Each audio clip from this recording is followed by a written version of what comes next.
कहा जाता है हर किसी व्यक्ति के जीवन में एक ऐसा पल आता है जब उसे सही गलत की पहचान नहीं समझ आती, या यूँ कहें कि उसे समझ नहीं आता कि उसे क्या करना चाहिए।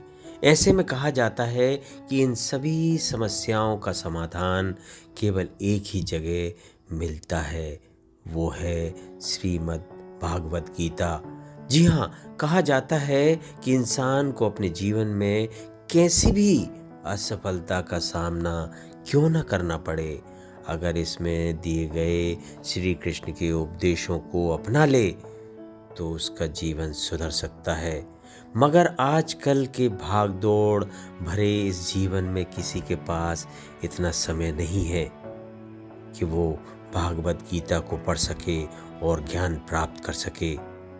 ऐसे में मोटिवेशनल अमित जो हमारा चैनल है दोस्तों, हम भागवत गीता में लिखी हुई बातों को बताने जा रहे हैं जिससे आपका जीवन सफल हो सके।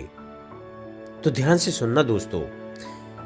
श्री कृष्ण कहते हैं कि प्रत्येक व्यक्ति को ब्रह्म मुहूर्त में उठना चाहिए। संध्या होने के बाद जब रात्रि का अंधकार सारे संसार को धीरे धीरे अपने अंधकार में निगलने लगता है, तो यही अंधकार ब्रह्म मुहूर्त में भोर होने से ठीक पहले तनिक अधिक काला हो जाता है। ठीक ऐसा ही होता है मानव जीवन।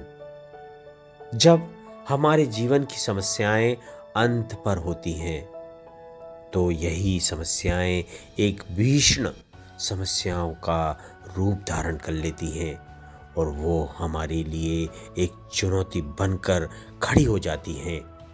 ऐसी परिस्थिति में अधिकतर लोग हार मान जाते हैं, परंतु अगर आप भय न खाएं, हार ना माने, दृढ़ता और निश्चय से खड़े रहें, अपने लक्ष्य पर आगे बढ़ते रहें, तो प्रकाश के रूप में हमारा स्वागत करने के लिए सूर्य उदय हमारा स्वागत करता नजर आएगा दोस्तों।